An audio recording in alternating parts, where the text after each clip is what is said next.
Good afternoon, everyone. Hope everyone had a restful and lovely Thanksgiving holiday. It's good to see everybody. A couple things at the top before I turn it over. The President and the First Lady were horrified to learn about the 3 college students of Palestinian descent, 2 of whom are American citizens who were shot Saturday in Burlington, Vermont. The President continues to receive updates from his team about the ongoing investigation. These students were taking part in a uniquely American tradition, gathering with family and loved ones to celebrate Thanksgiving. They should be back in school with their classmates, not in a hospital room. The President, First Lady, and everyone here at the White House join Americans across the country in praying for their full recovery, and we send our deepest condolences to their families and the broader Palestinian, Arab, and Muslim American communities. While we are waiting for more facts, we know this: there is absolutely no place for violence or hate in America. No person should worry about being targeted while going about their daily lives. And far too many Americans know a family member injured or killed as a result of gun violence. We cannot and we will not accept that. Our thanks go to the Burlington Police Department, the FBI, AFT, and other law enforcement partners for their swift work identifying and arresting a suspect last night. Now on to the news of the day and what you're going to hear from the President in a couple of hours. So I want to say a few words here about what the President has been doing to work in lowering costs. This holiday season, families are seeing lower prices on everyday items from gas to groceries. As holiday shopping starts, shelves are stocked and prices for toys, TVs, and used vehicles are all down from last year. And we just saw record Black Friday sales. In a couple of hours, President Biden will announce 30 new actions to strengthen supply chains and make sure families get the products they need when they need them. That includes creating the Council on Supply Chain Resilience, invoking the Defense Production Act to mitigate drug shortages, making new investments in clean energy and our food systems, and improving supply chain monitoring. These actions build on President Biden's previous work to improve supply chains, signing an executive order to get goods moving again, establishing the Supply Chain Disruption Task Force, and investing in our transportation and industries of the future through the Bipartisan Infrastructure Law, CHIPS Act, and Inflation Reduction Act. This work helped unsnarl supply chains and lower inflation. On Thanksgiving 2021, more than 100 container ships were waiting to dock at U.S. ports. This Thanksgiving, it was just 8. And supply chain pressures have declined from record highs to a record low. As the graph behind me shows, inflation has fallen as supply chain pressures have eased. Republicans in Congress want to undo that progress by cutting investments in infrastructure, manufacturing, and also workers. That will offshore jobs and make our supply chains more vulnerable. And they want to cut Social Security, Medicare, and Medicaid while providing giveaways to the wealthy and big corporations.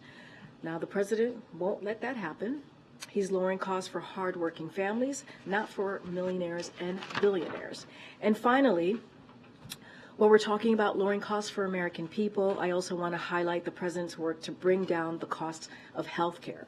Meanwhile, congressional Republicans are working to rescind health care coverage for millions of Americans, gut coverage for pre-existing conditions, restore insurance companies' ability to kick you off your coverage if you get sick, throw Americans up to age 26 off their parents' health care, charge women more than men, eliminate free mammograms and colon cancer screenings, slash Medicaid, and increase drug costs, all in the name of new tax welfare for wealthy special interests. This tax welfare could further hurt people by expanding the deficit and worsening inflation. This is unacceptable.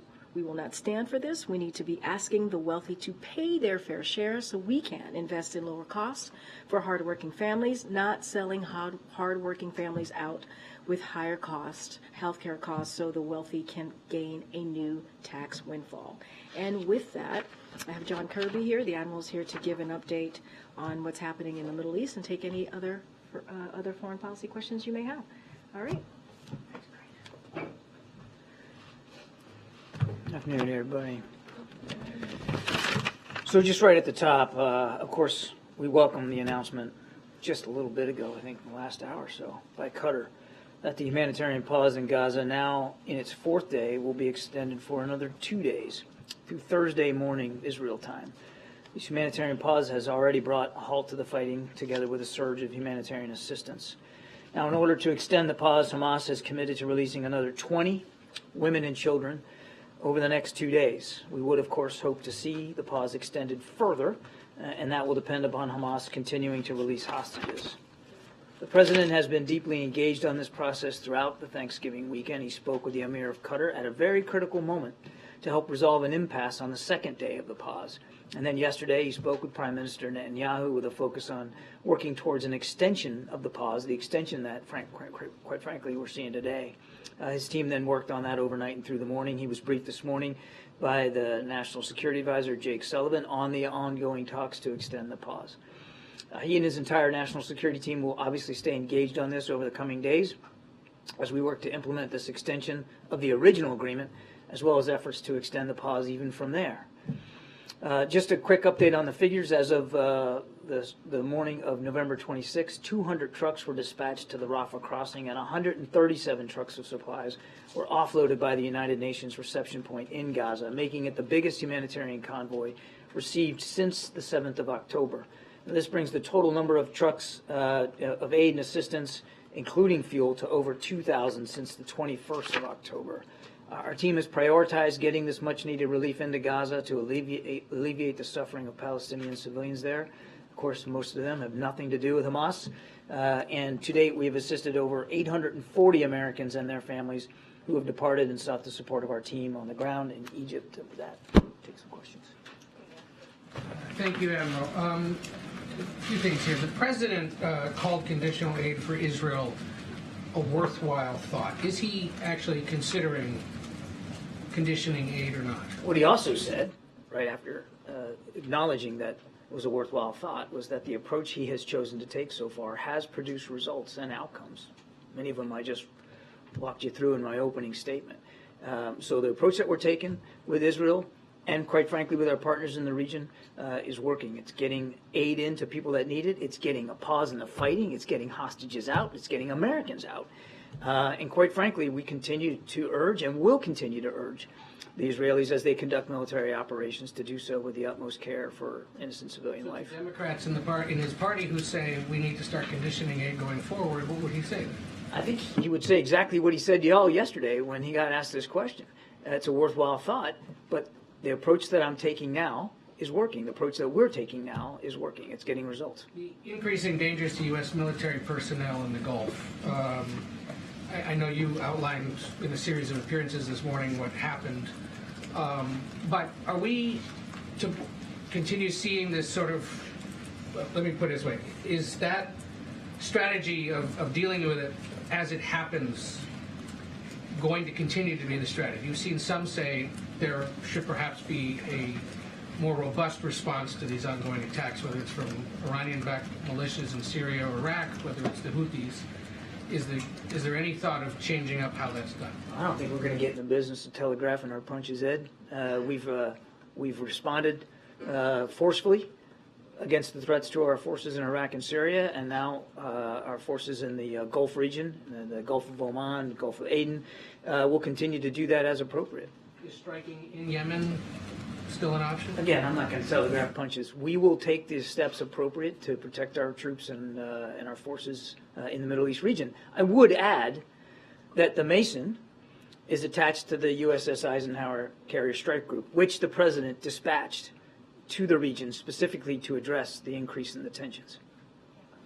Any possibility that Americans will be among the 20 that we release over the next few days? Well, we certainly hope so. I mean, we're going to watch this very, very closely. We're certainly hoping that another batch of hostages gets released today as part of the fourth and final day of the original agreement. We're going to be watching closely to see if any Americans are in that group. As it has come out over the last 3 days, we don't really know until you get into the end game who's going to be actually on that list. And then even then, you got to watch closely to seeing if who's on the list is the folks that actually come out. So we're watching and hoping. And you spoke of the president's conversation at a critical moment to break that impasse. Can you talk a little more about what that impasse was and how that was broken in his conversations? I mean, it came down to, you talk about over the weekend, it was really more about the lists and who was on it, and I don't want to get into more detail than that. It's a similar issue to what we faced today. The reason why there's been a little bit of a delay because there was a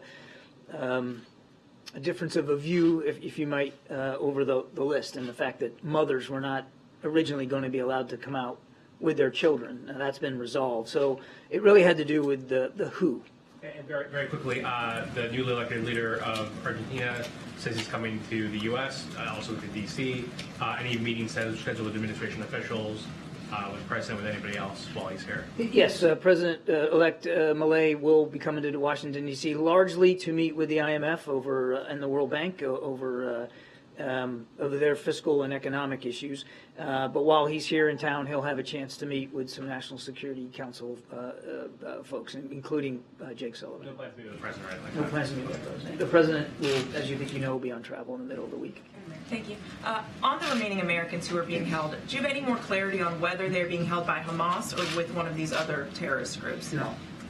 And, all along you've been very clear about concerns that a broader ceasefire would only benefit Hamas. Sullivan was pretty clear yesterday in saying that, Hamas has been able to gain some benefit from this. How concerned are you that the longer this truce lasts, now 6 days, that Hamas will benefit? And how do you weigh that? It's a real risk. You have to expect a group like Hamas, a terrorist group, which clearly doesn't abide by laws of war, will try to take advantage of any pause in the fighting for their own benefit. So we're watching that closely, as well as our Israeli counterparts. You can bet that they're watching that closely.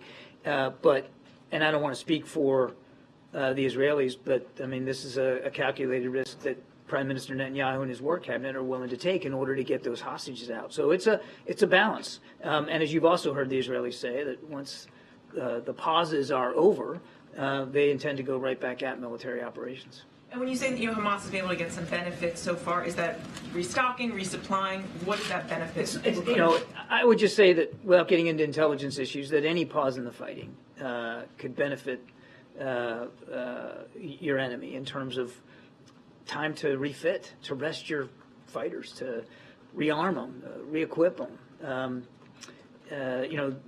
A pause in the fighting can be seen as a benefit. But I want to stress, and this was always part of the calculus.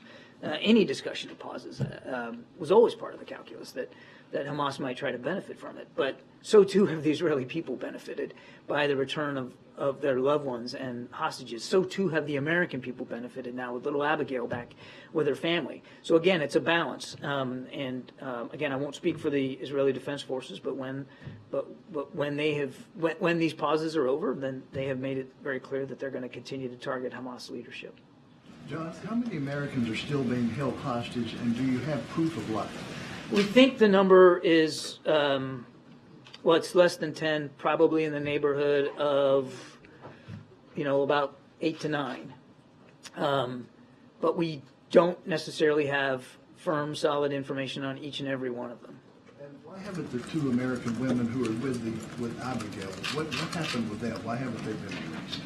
Well, we certainly hope that we'll see them in hopefully today. And if not today, certainly over the next couple of days. We want to see them back with their families where they belong as well. The lists are developed by Hamas, and then, of course, the Israelis develop their list of Palestinian prisoners that they're going to release. And we're not involved in the specific drafting of the lists and the determination on Hamas's side of who's going to come out on any given day. Obviously, we want to see those 2 American women released as soon as possible. The truce being extended 2 days, what happens now? Do you want to get like 3 days next, or a permanent truce? What's the thing? It's like I said in my opening statement, Steve. We're grateful that we've got an extra 2 days to work with here. That'll result in the release of 20 more individuals, women and children. And as I said right at the top, we'd certainly like to see even that extension extended further until all the hostages are released. That's really the goal here: get all the hostages home with their families where they belong, and however long that could take. Mm-hmm. Thank you. Just to follow up on the question about Milei visiting Washington, you mentioned that most of his meetings would be with the IMF, but who will be he meeting at the White House, at the NSC, and what are the expectations of the White House for this meeting? And more broadly, what are the expectations of the president for the relationship between the two nations? I already answered that question. He'll have a chance to meet with Jake Sullivan and potentially other folks here at the NSC. We'll have to see how that shakes out. President won't, unfortunately, be able to meet with him because of domestic travel. But obviously, we want to continue to look for ways to cooperate with Argentina. Argentina is a healthy and vibrant partner in this hemisphere on many, many issues. And so we're looking forward to obviously hearing what the president-elect's ideas are and where he wants to go on policy issues, and making sure that we have a chance to keep that line of channel communication open. John, I want to go to Africa and the Congo, if you will. Updates after the visit from DNI, the DNI head, National Security and State, and also maybe connecting this with the president's meeting with the president of Angola on trade that deals with the Congo and Zambia. Is that playing a part in also trying to stabilize the frictions there, to try to quell all the violence there? I don't really have an update for you on the Congo, April. The president is looking forward to meeting with the president of Angola later this week on Thursday. There's certainly a wide range of issues to discuss in terms of our bilateral relations and the situation on the continent. I won't get too far ahead of that meeting, but he's looking forward to that. And I will take your question back on specifically on the Congo. I just don't have an update for you. Well, and specifically on the Congo, because there are a lot of people out here trying to find out what's going on, especially it's one of the worst humanitarian crises that has been reported in Africa and all over the world. People are looking for more information on that one as well, please. Yeah, no, I understand. Let me take your question. Yeah. Thank you. John, can you give us a little more details on this upcoming visit of President Lorenzo? Is President Biden excited to receive President Lorenzo, and what more can we expect from this meeting between Joe Biden and President Lorenzo? Angola is a strategic partner and a growing global voice on issues of peace and security. The President's grateful to Angola for their principled voice in terms of the conflict in Ukraine and the role that President Lourenço is playing to advance solutions to conflicts there as well. Angola and the United States are expanding our economic cooperation at record speed, including pursuing additional investments through the President's flagship Partnership for Global Infrastructure and Investment to build quality, sustainable infrastructure that helps connect Angola to global markets. So there will be a lot of that on the agenda. And will the President travel to Africa this year, as he promised during the... I don't have any travel to speak to today. Thanks, Apple. Just going back to the extension of the truce, is there any chance that it could be further extended, or do you think is it inevitable that hostilities are going to resume? Do you think? Well, we certainly want to see it extended. As I said right at the opening, we're going to keep working for an extension to the pause again. Absolutely, that's what we want. We want to see all the hostages out, and this is the best way to get them out.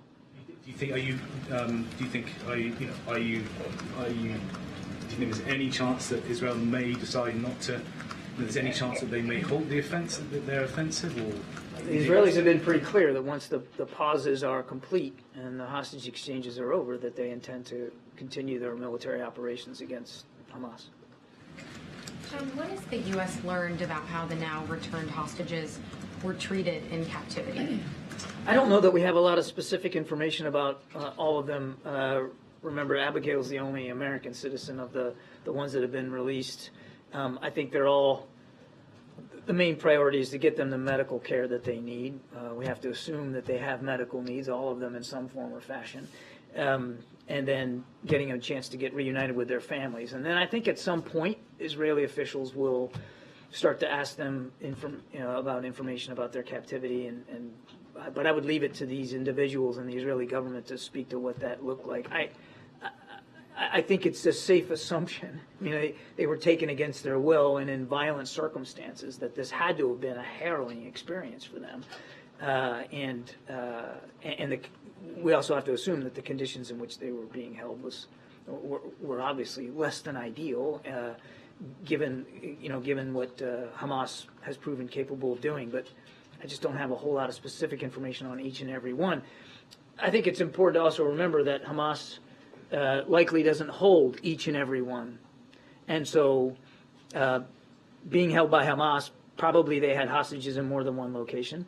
And there's other groups that may be holding some of these hostages as well, and the conditions could be starkly different. We just don't know enough right now. And how should we be thinking about the numbers? If the original agreement was for 50 women and children, and now we expect 2 more days, but on certain days they've been releasing more than 10 at a time, so we're up to something like 58.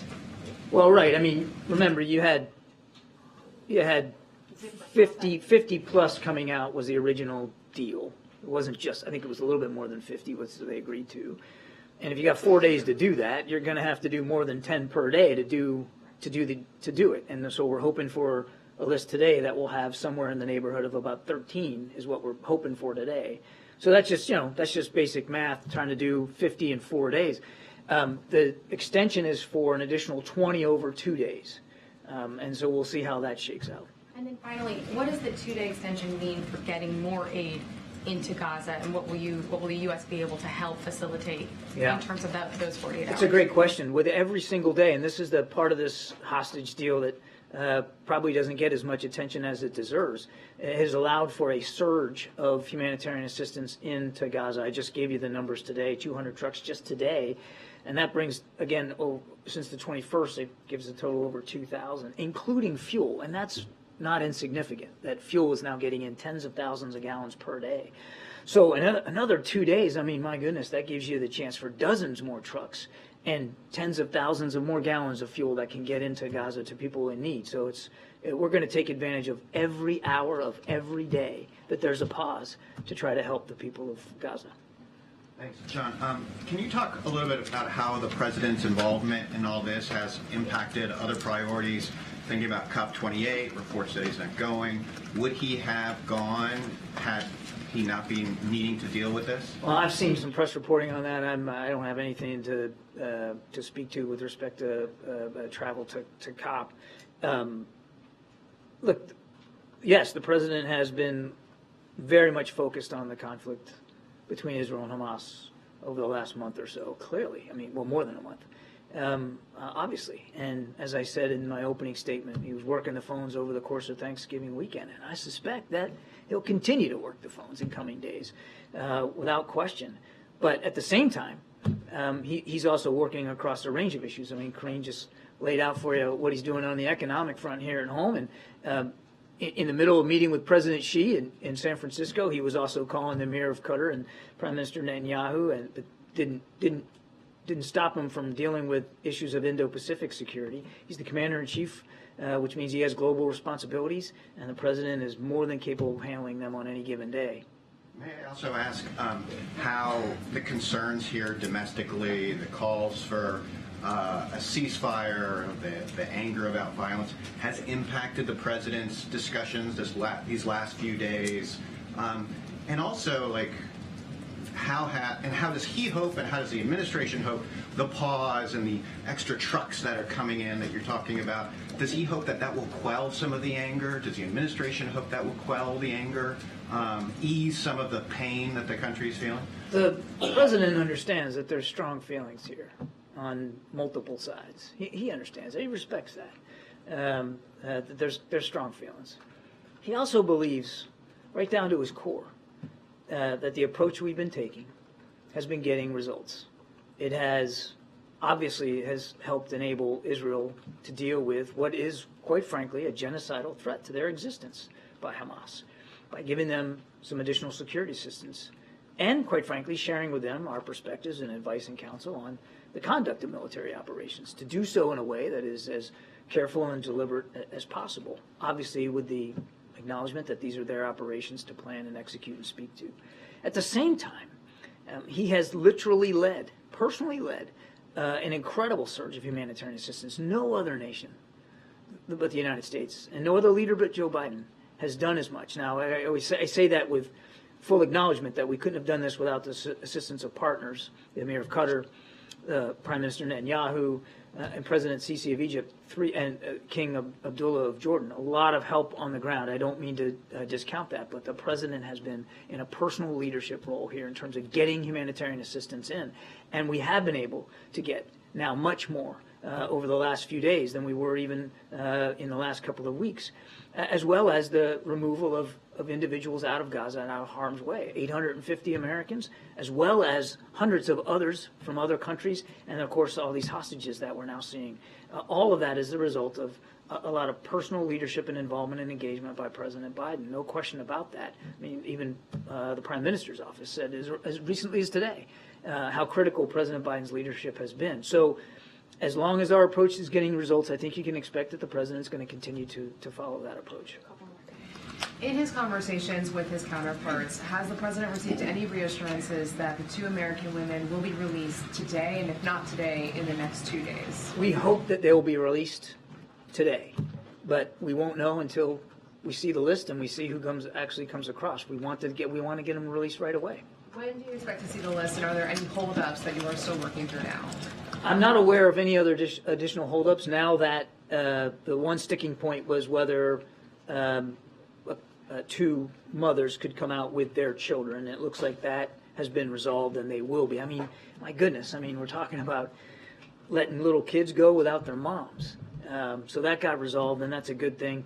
But again, we'll have to see. We won't really know who comes out, regardless of the list itself, until you actually get them on the other side, on the receiving end, and can identify them and know, in fact, that who you have is who you thought you would have. Do you have any information on the conditions of the other American hostages? No, I think Steve asked that question. I don't have any more information. And lastly, have negotiations started about the next phase of the release, and that would include men? Well, right now, we're focused on this extension here for 20 more hostages over the course of 2 days. And as I said in my opening statement, that extension applies only to women and children. So we're going to focus this a piece at a time. We're glad that we got to day 4 here. We won't breathe a sigh of relief until we know we've got today's hostages out. And the team is already working, our team working with our partners in the region, already working on this 2-day extension for 20 more. And as I said at the top, if we could extend that, we'll want to see it keep extending until we can get all the hostages out. Thank you. Admiral, we're seeing that Saudi Arabia is pressuring other OPEC Plus members to reinstate those oil supply cuts. Wondering what your level of concern is and what you see as the impact on inflation in the U.S. Well, I think I'll let OPEC leaders talk to their plans. As far as I know, there's been no announcements here of any production cuts, so we'll let them speak to that. The president's going to keep focusing, as he has been, on a healthy global market that's properly balanced, and that can continue to bring the price of gasoline down here in the United States. Thank you so much, John. CENTCOM is reporting that the carrier strike group Eisenhower has entered the Arabian Gulf. What message is Washington trying to send to Tehran with this? Does this mean that they're not heeding the call to not widen the conflict? The great thing about aircraft carriers is they can move around pretty easily, and we move them around as needed to demonstrate our commitment to our national security interest in the region. Look, the message of the Ike and the message of the Ford, the message of the additional aircraft squadrons that we send into the region and the air and missile defense assets, all of that is one to any actor in the region, be it a nation state or otherwise, that this is not a time to try to take advantage of the conflict between Israel and Hamas and escalate or deepen this conflict, make it worse. That's the message that we're sending. Is it targeted at Iran? It's targeted at any actor in the region, nation state or otherwise, that might have considerations of widening this conflict. Thanks a lot, Karine. John, in your statement at the top, you thanked the government of Qatar for this 2-day pause that has been reached. What level of involvement was the U.S. government in securing this agreement? Very much so. I also mentioned in my opening statement, President Biden has been personally involved in getting the original deal in place and loosening up a snag that happened over the weekend, as well as working with partners, Qatar and Israel specifically, in the last 24 to 48 hours to get this extension announced. Congress comes back tomorrow. What's the priority level for securing those aid packages for both Israel and Ukraine? Very, very high, John. I mean, we desperately need the supplemental funding that the president asked for. And I would remind members of Congress as they come back to work that the figures in that supplemental request are well informed by our Ukrainian partners and our Israeli partners. We didn't just pull those figures out of thin air. It was very much in keeping with what our partners have told us they need for the coming months. And in both cases, the runway keeps getting shorter and shorter. You've seen that in the case of Ukraine, the drawdown packages that we've been providing are now at smaller increments in terms of how much money is being allocated because we just don't have the flexibility that we once had in terms of the amount of aid that can be given in each and every package. And look, we're in a critical time here. Winter months are upon us. They're upon the Ukrainian army particularly, and it's going to be tougher and tougher for them to conduct operations when the weather gets less conducive to do so. So we hope that when Congress comes back to work, that they'll act with the same sense of alacrity that we've been trying to act in terms of getting that supplemental through. There was reports saying that the president said that he's sorry and he's disappointed in himself after meeting with the Muslim leaders. Do you think that the president could have done more to show sympathy towards Palestinian civilians or being seen as even-handed? I'm not going to discuss reports of private meetings. As I said earlier, the president understands there's strong feelings here on all sides. And as he's also said publicly, he doesn't want to see any more innocent civilians killed or wounded as a result of the fighting in Gaza. Not one. I mean, the right number of civilian casualties is 0. We understand there have been many, many thousands of them. And we understand that with each and every one of those data points is a grieving family. The president understands that. And that's why we're going to continue to urge our Israeli counterparts as they go back, they plan to go back to military operations, that they do it in the most discreet, deliberate, careful, cautious way possible. The aim of this war by the Israelis is to destroy Hamas and to kill its leaders. One of its leaders is Yahya Sinwar. He's the guy who signs on the hostage deal. Yeah, I know he is. Can you explain this complexity of, on one hand, Israel wanted him dead, but at the same time, he's the one who decides how many hostages are going to be released. I mean, just help us to understand how complex is that, and is this a way to?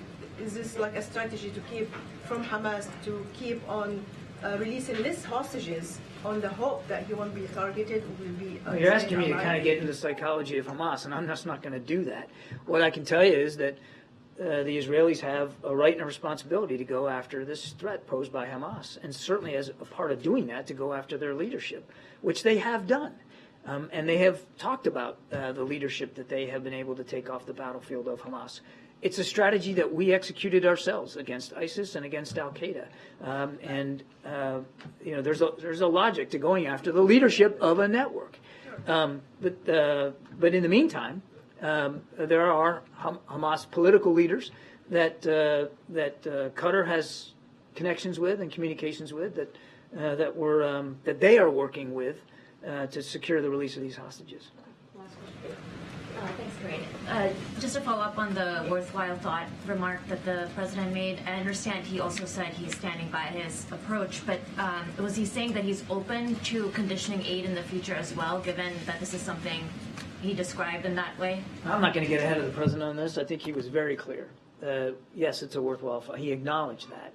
But he also said, in the same breath, that the approach that we've been taking thus far has produced outcomes and results that have not only benefited the Israeli people in terms of their security, but the people of Gaza in terms of humanitarian assistance and the release of so many Americans now just to walk out through the Rafah crossing. So we're going to keep working on those approaches, on results-based approaches. Thank you, Admiral. Thank you. Question. Thank you so much. Thanks, Admiral. Sorry, guys, we're running out of time. Okay. Chris, do you want to? Yeah, just want to see if you have any update on the supplemental funding conversations right now. How are the negotiations going? When do you think the resolution? So I certainly don't have an update. That is, conversations obviously are happening on the Hill on the supplemental funding. I think you just heard that it's a priority for us, both the domestic and also the national security. We've made very clear that those are emergency asks that we have, that we put in front of Congress, and so we're going to continue to make that very clear. Just don't have any updates for you at this time. And you started the briefing by talking about the shooting of the 3 men in Vermont. The White House has started, efforts to fight anti-Semitism, Islamophobia. And what more can you say about those efforts, given that we're continuing to see, allegations of hate crimes pop up? No, it's a great question, and what we're seeing, these hate crimes popping up is very concerning, obviously, to us, and this is something that the president, from very early of his administration, has taken on. When you think about groups who are under attack, and the president has said it is unacceptable. It is unacceptable. People should be able to live their lives, as I said at the top. And so we've taken a number of actions, this administration, recently to address the alarming rise of reported anti-Semitism and also Islamophobia. And we've talked about it over the past couple of weeks, but in recent months, DOJ published an updated threat response guide from the FBI aimed at telling people what steps to take if they receive a threat. The Department of Education released new resources aimed at addressing anti-Semitism and Islamophobia on college campuses, and that is also for not just college campuses, but from P through 12 schools as well. We also established the first ever national strategy to counter Islamophobia, and earlier this year, we released the national strategy to counter anti-Semitism. So this remains a top priority for this president, and we will do everything that we can so that Americans who feel safe in their communities and are not under attack. I'm just going to continue to go around. Go ahead. Is the White House open to attaching any border policy changes to a supplemental to get it passed? So I'm not going to negotiate from here. We've made very clear that our supplemental request as it relates to national security, how important it is. And why we think it's important. And we've laid that out, had conversations with members of Congress. Obviously, there was a H.R. 2 that was introduced by the House, and we said we did not agree with that. And Senate Republicans put forth a similar, I think exactly the same proposal. We did not agree with that. As it relates to negotiations that are currently happening in Senate with senators, right, both Republicans and Democrats, we're just not going to negotiate from here. But is it a non-starter with the White House not even entertain a border policy change? I'm just not going to get into negotiating from the podium. On the climate summit, the president attended COP in 2021, in 2022. Why not attend this year? And if he's not attending, will he be participating in some other form, like attending virtually? So don't have anything more to add to what the Admiral said at the podium as it relates to COP28. What I will say is that we're going to have a robust representation, obviously, and we expect to have a productive, it'll be productive. So we'll have Special Envoy John Kerry, National Climate Advisor Ali Zaidi, and Senior Advisor John Podesta, among others. We'll continue to build on the administration's historic actions to tackle the climate crisis. President Biden, as you all know, you've heard us say this over and over again, we believe led and has delivered the most ambitious climate agenda in history, both at home and obviously abroad, and we've been doing this since day one. So he's secured the largest climate investment ever, putting the U.S. on path to cut climate pollution in half by 2030, which is something we believe that we are on track on doing, protecting more than 21 million acres of public lands and waters. And so he's going to continue to rally not just world leaders, but obviously rally here as well, and make sure that we put his climate ambition actions in the forefront. I just don't have any travel updates to announce at this time. Good, Steve. Details of the Carter event tomorrow. Will the president make remarks? Will he see Jimmy Carter? So I do have a couple of things to say about that. As you know, the president and the first lady and the vice president and the second gentleman are going to be attending tomorrow the event tomorrow. So as it relates to what the president's going to be doing, so certainly we're going to refer you to the Carter Center and the Carter family for specific details on the tribute service they have planned for the former First Lady, Rosalind Carter. The President and the First Lady obviously will not be delivering remarks, so but as to anybody else speaking, we would refer you to certainly to the Carter Center. And as if the former president's going to be in attendance, again, we refer you to the Carter Center. But the president and the First Lady certainly look forward to being there and to offering their condolences and participating in the event by attending. Okay, Karen. Thanks, Karine. The president spoke yesterday with members of Abigail and Don's family. Can you tell us what that conversation was like for him?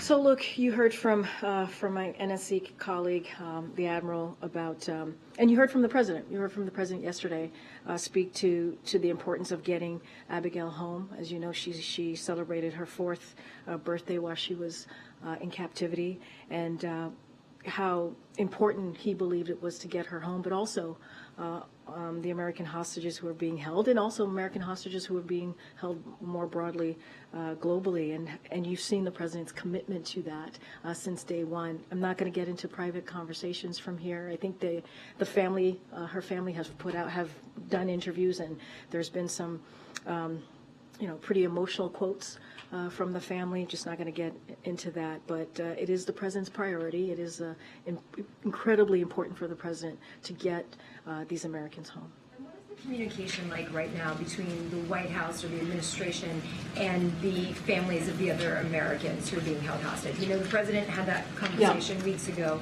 Has he had another follow-up to that conversation?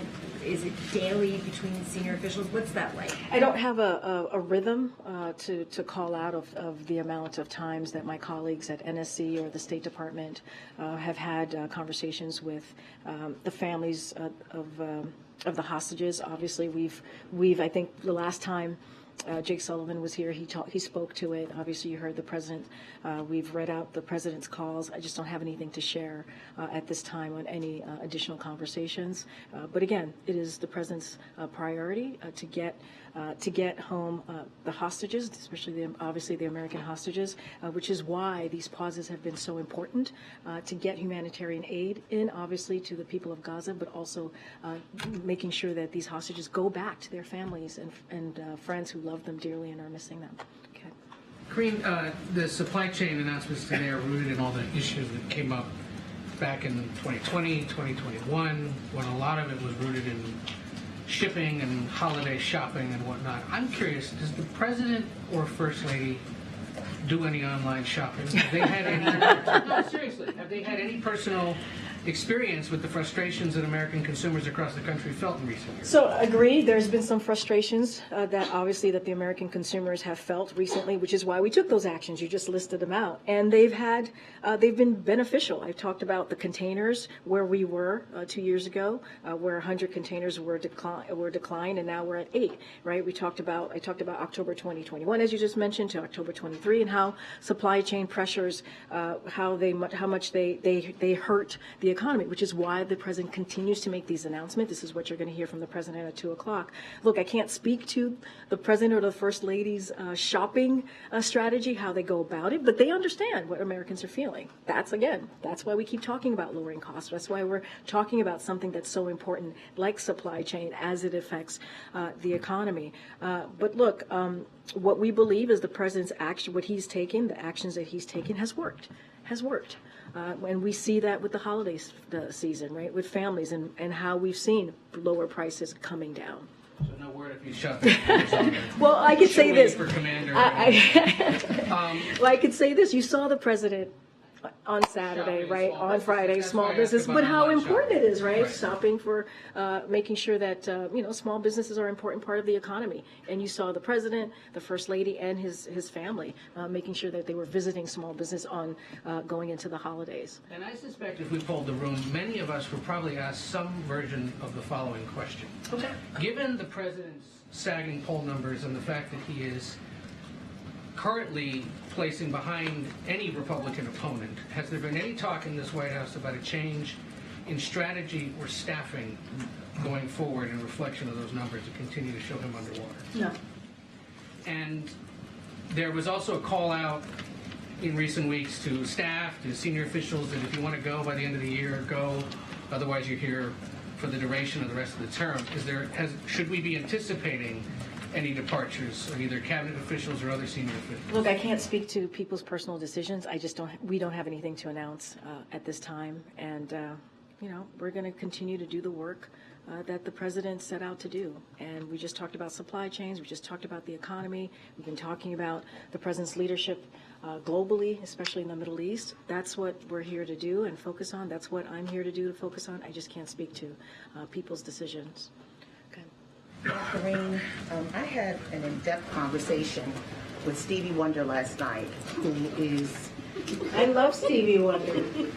Again, for the serious question, I had an in-depth conversation with Stevie Wonder last night, who is requesting a meeting with the president.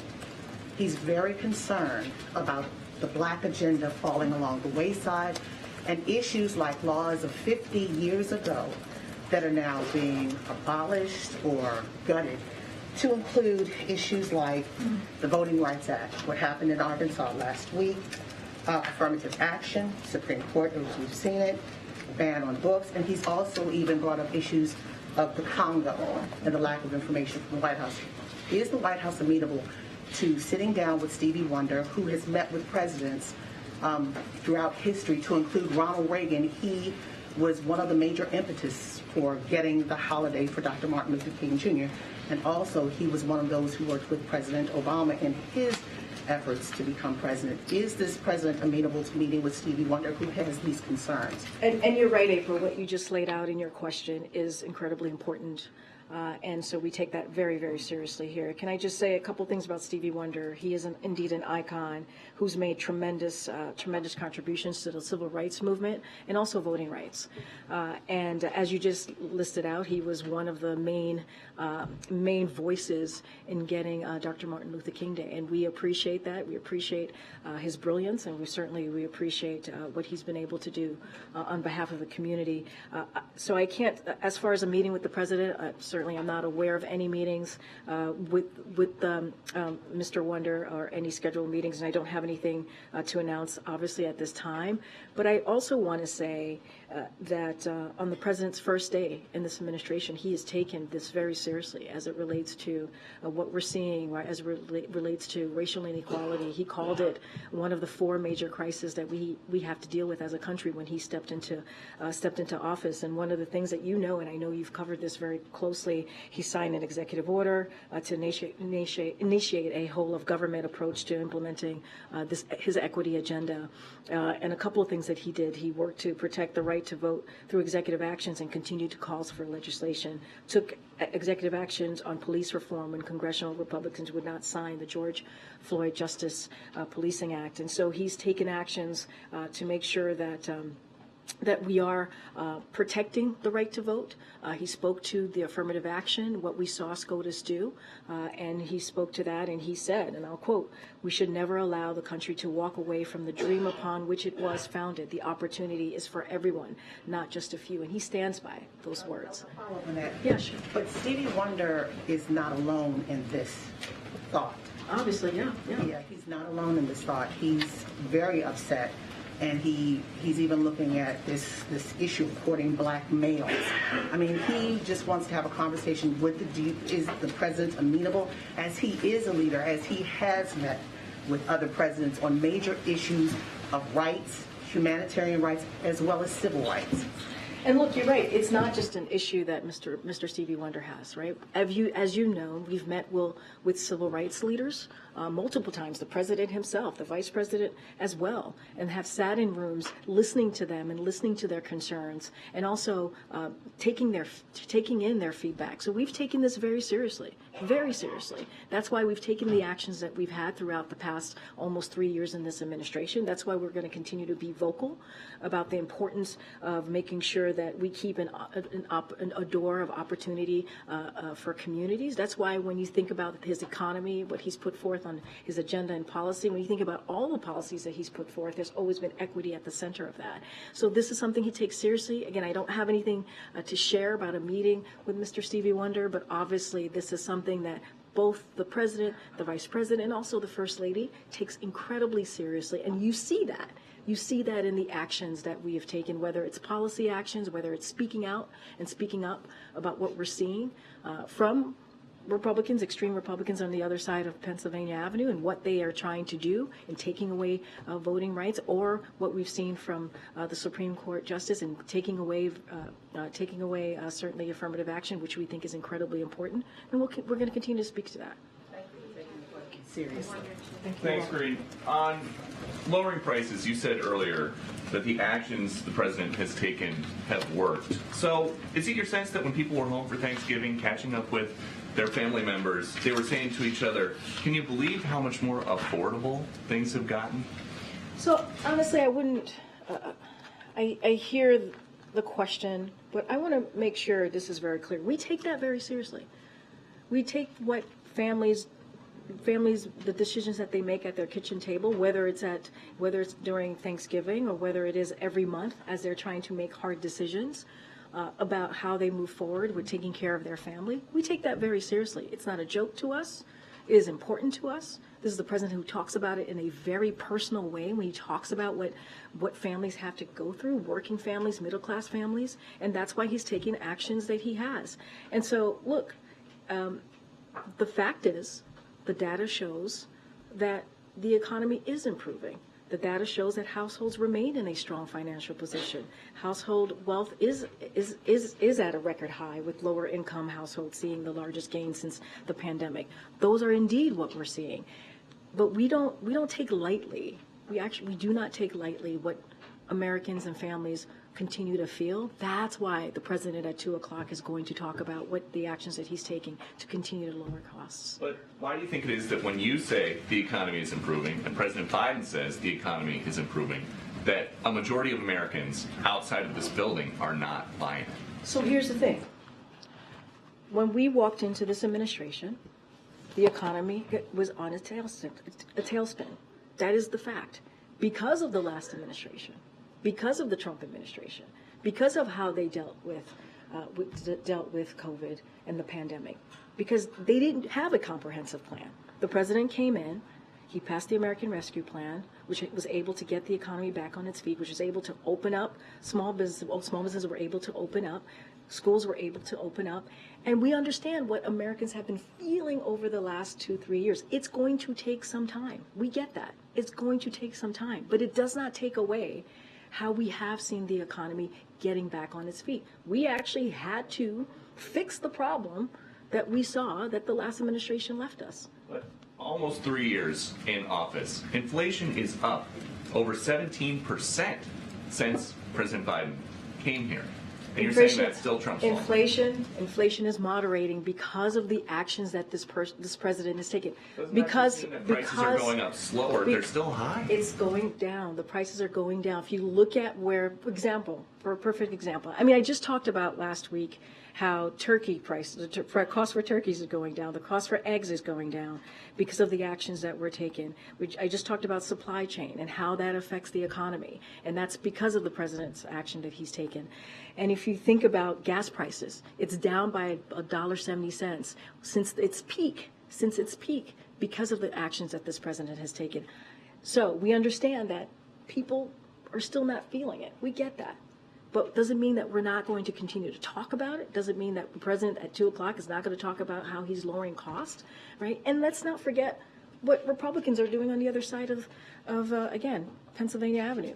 They're trying to increase healthcare costs. They want to get rid of Medicare. They want to get rid of Social Security. That is something that we saw them try to do at the State of the Union, right? They do that over and over and over again. They want to make sure the millionaires and billionaires are actually getting the benefits, right? And so that's not our way.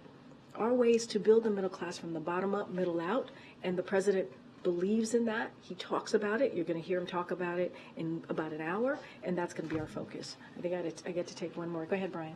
Thanks a lot, Karine.